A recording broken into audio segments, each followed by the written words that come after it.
The streak shouldn't have been broke. April the 6th, 2014, Undertaker is preparing for a match with Brock Lesnar. A match he thinks he's winning, and one that will take his WrestleMania streak to 22-0. Instead, Look, no. something happens. It was very disturbing. By the end of the night, Taker will collapse in the parking lot. He'll be rushed to hospital, have no memory of losing, and won't even remember his own name. What's your name? What's your birth date? Where are you? And I've got no clue. The unthinkable end would come just hours after Vince McMahon made a last-minute call. Most of the guys were pissed. And here's the part that often gets missed. This wasn't the first time that McMahon tried to end it. Why are you taking away such a vital part of WrestleMania? Because the truth is that the streak only exists thanks to a chain of backstage deals, accidents and refusals. Oh, is this the guy that's going to beat the streak? My streak was on the chopping block. In this video, we'll tell you exactly who Vince McMahon planned to end the streak, I didn't even end up working with him, thank goodness. He was going to build him up. who Undertaker wanted to end it, and why the night went terribly wrong. I personally hate that it happened. I feel like... He'd already had his run in the WWE. He had his run in the UFC. And then Brock comes in and he kills the streak. This is the untold story of the most famous winning streak in the history of pro wrestling. Our story begins quietly on March the 24th, 1991, Undertaker's 26th birthday at WrestleMania 7. His opponent, Superfly Jimmy Snuka. My first WrestleMania, and then being able to work with a legend like Snuka. Okay, brother, you're gonna come out, brother, you'll do this to me. And then, I'll do the springboard and you catch me, brother. I'll see you out there. The dead man wins in short order, and a proverbial torch is passed. Afterwards, he celebrates in the hotel bar with Demolition Crush. The next day, he flies home, sharing a plane with the legendary Andre the Giant. And just like that, although no one knew it at the time, the streak was born. I went for a long time without losing any matches at WrestleMania. It's pretty impressive. I'm in the Guinness Book of World Records. Now, we're not covering every Mania match. This isn't a highlights reel. But before we get to Brock, two early matches are worth a really quick look. Because as we'll see, it's almost as if, like, for a second, the streak may not have existed. the first Mania match that proved challenging for Taker was WrestleMania 8. Enter Jake the Snake Roberts, a veteran with one foot out the door. With a lucrative offer from WCW on the table, Jake approaches Vince McMahon backstage. "I'll put Mark over," he says, "but after that, I'm done. I want out of my contract, or I'm not going to the ring." Vince is blindsided. The roster's thinning, and Jake, already penciled in for a SummerSlam 92 clash with Bret Hart, is one name he can't afford to lose. Backed into a corner, McMahon gives in. "Fine, get out of here, goddammit," he yells. Inside the squared circle, everything looks normal. The plan on paper was for Taker to tombstone Roberts in the ring and get the clean win. Jake had other ideas and tells Taker to deliver the move on the outside before rolling him in for the 3 count. I just tombstone Jake on the floor. I'm thinking, oh, that was pretty cool. Backstage in Gorilla, Vince McMahon hits the roof. After the match is over, Jake grabs his bags and quickly leaves the arena without even showering. When Taker comes back through the curtain, his boss is waiting. So I come back through Gorilla, and the old man's waiting on me. And oh my gosh, he lit me up. And what the hell was that? I'm like, I got no, like, what? Why in the hell would you tombstone him on the floor? Nobody could see it. Blah, blah. Veins and all in his head. Oh my gosh. And then it dawned on me. Out the door he went. I'm the one that got the heat. Undertaker's stunned, and the reality sets in that he's just been used as a pawn. From then on, he made it his responsibility to ensure that Vince was never left out of the loop. What he couldn't control was whether the same courtesy would be returned to him. The streak that wasn't yet a streak moved on to a match that Taker has called one of the worst of his career. That match.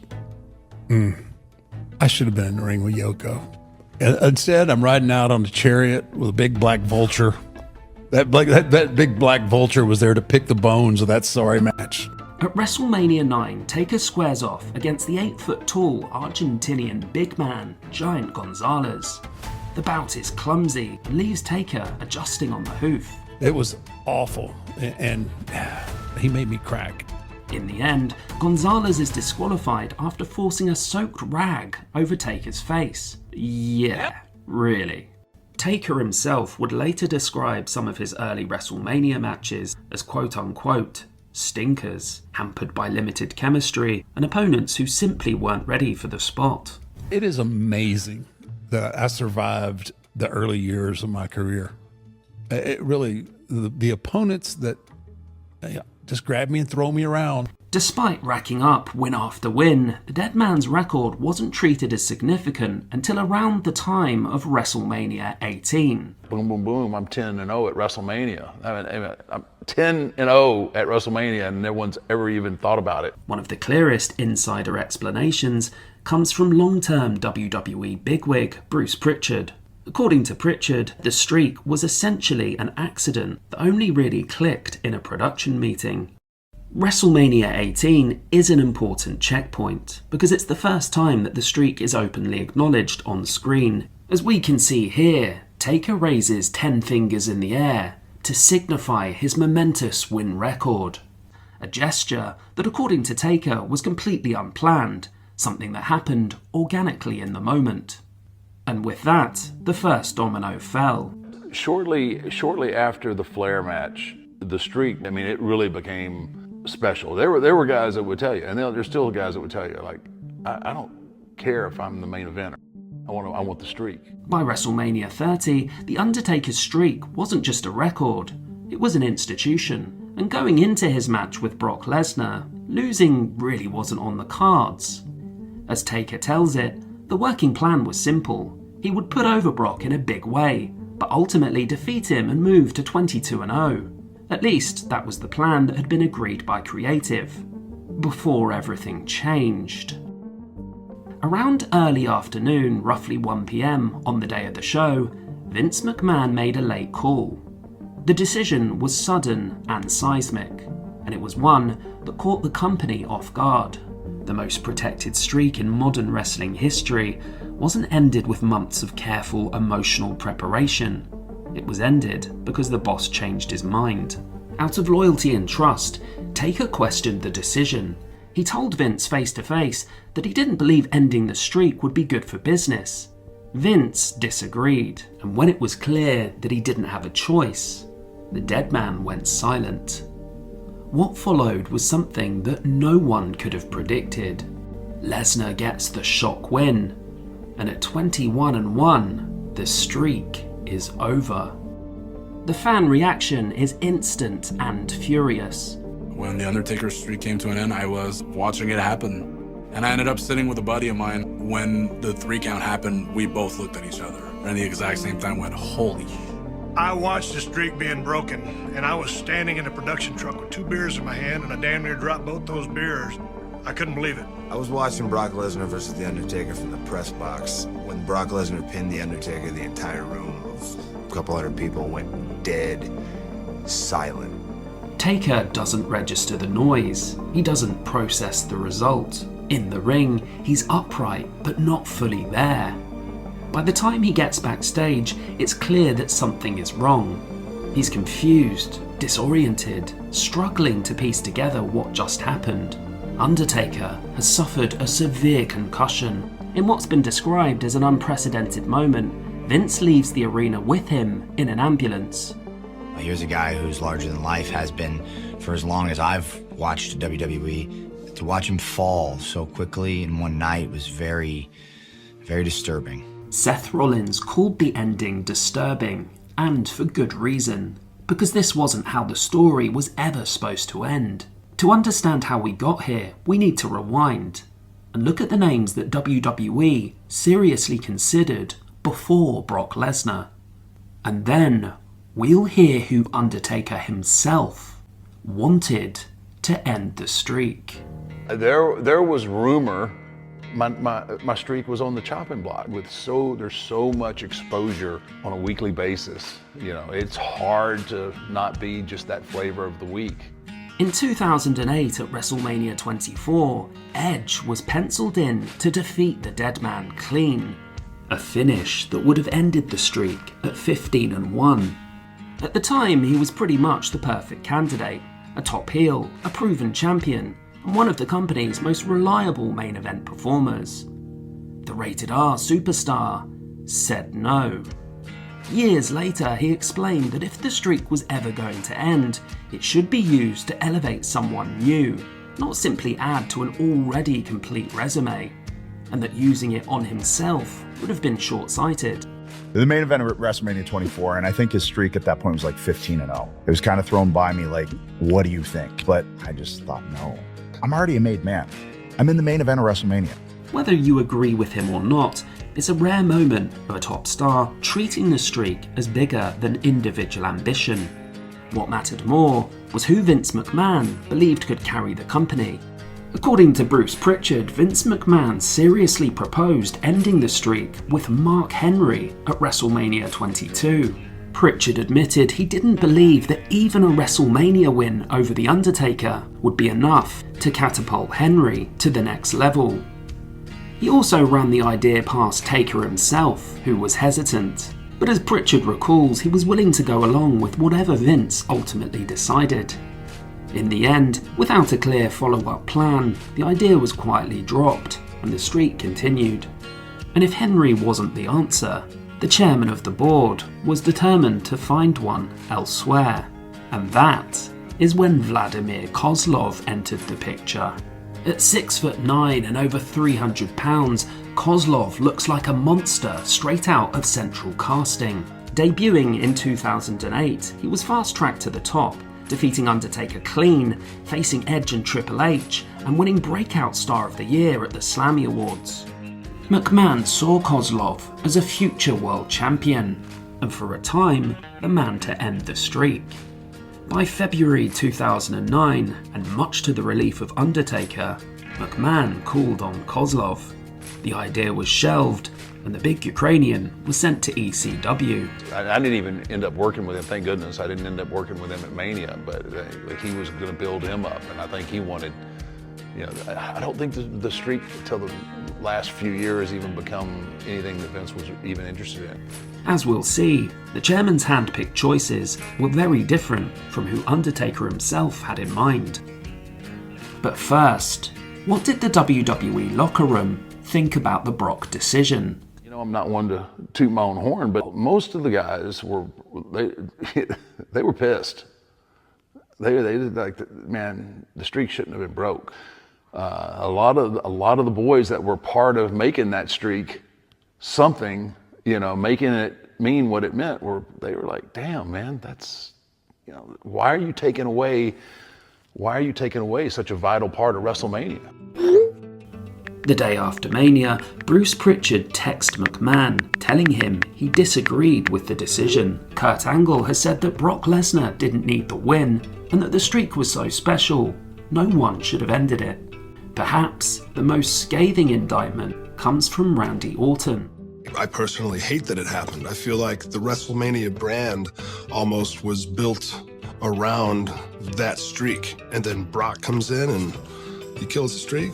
Undertaker would later admit that he had zero recollection of the finish or of losing the streak. His last clear memory is from around 3:30 p.m. on the day of the show. His awareness doesn't fully return until the early hours of Monday morning. As the dust begins to settle, rumours swirl about the circumstances of the loss and Taker's role in proceedings. Was this Undertaker's call? Did he believe the time was right? What say did he have? When the dead man eventually breaks his silence, the answer is clear. Ending the streak wasn't his idea, and in his opinion, Brock Lesnar was the wrong guy. I personally didn't think Brock needed it. Brock was Brock was made, and beating me, I don't think was going to elevate Brock that much more. In this business, they're going to pull the card and ask for the favor, and that's just the way it is. Brock already had, Brock had already had his run in the WWE. He had his run in the UFC. He'd come back and he ate everybody up. I just didn't think he was the right guy. In a perfect world, said Taker, he would have retired undefeated at Mania. But if the streak did have to end, there were two men and a possible third he believed were most deserving.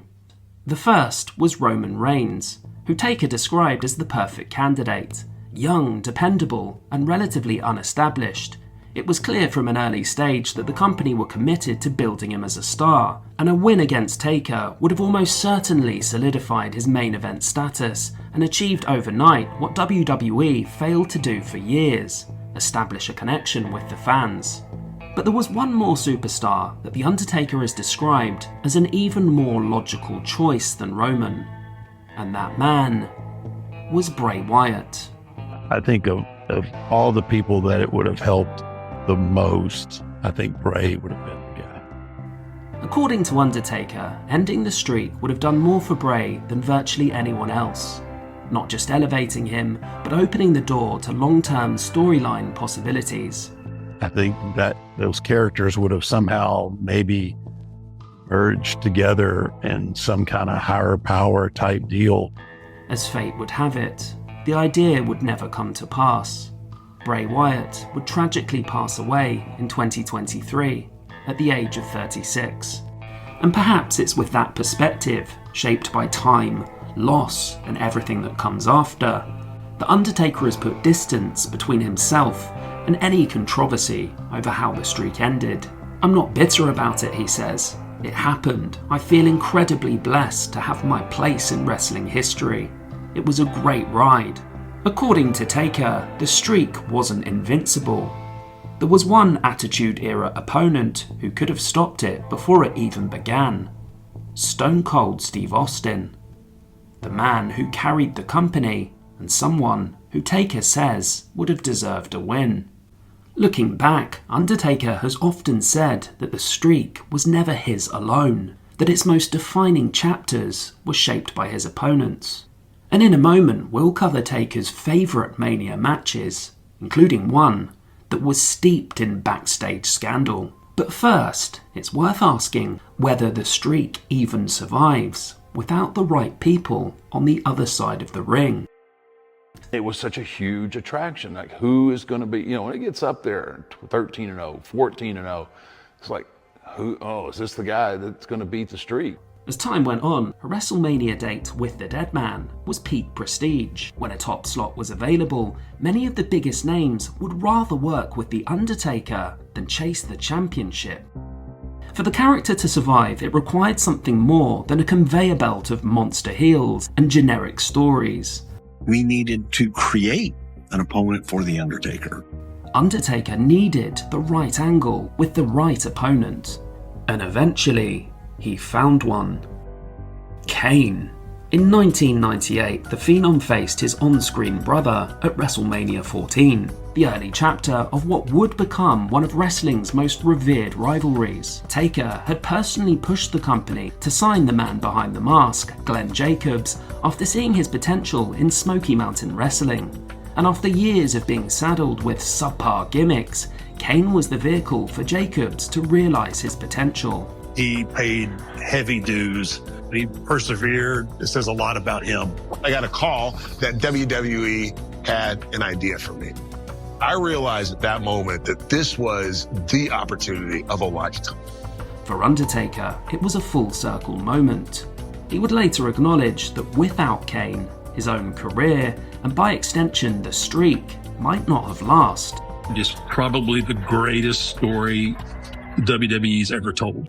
On April the 5th, 2009, at WrestleMania 25, The Undertaker had what many consider to be the greatest match of his career. A 30-minute, 44-second classic with the Heartbreak Kid, Shawn Michaels. The match was, for all intents and purposes, almost flawless. For me, it's the best match I think that I ever had as far as storytelling, match quality, and all of that. But for all the spectacle, it concealed a cold truth. about what exactly was going on behind the scenes. Backstage, both Undertaker and Shawn Michaels were unhappy with their standing in the company. Both men felt undervalued and increasingly disconnected from WWE's direction. The breaking point came when they were told their match would go on second. For two superstars of their stature, it felt less like an oversight and more like a deliberate message. The snub was compounded by the fact that the event was taking place in Texas, where both men were from. With tensions rising, it was Triple H who ultimately stepped in, using his creative stroke to push the match higher up the card. According to Taker, the backstage politics gave both he and Michaels a point to prove. With fire in their belly and fueled with determination to steal the show, the two men produced a classic. The 3 years that followed would see a series of iconic matches, a rematch with Michaels and 2 with Triple H that solidified Taker's legacy. Those four matches are probably, my four, I feel like 4 of my greatest matches. And so I'm so proud. And then, I have such good relationships with those guys. Undertaker's on-screen goodbye is already written into WWE history. At Survivor Series 2020, 30 years after his debut, the company framed his farewell as the last moment when the dead man finally chose to rest in peace. What Undertaker did, going for over 2 decades of WrestleMania, going in some of the greatest performers from the 80s and 90s that he was competing against, to the modern crop, I don't think will ever be replicated. A true testament to the enduring legacy of a wrestling legend who gave it his all in the ring and led the locker room to unprecedented heights. Thanks for watching, and if you enjoyed this video, hit that like button and give us a subscribe.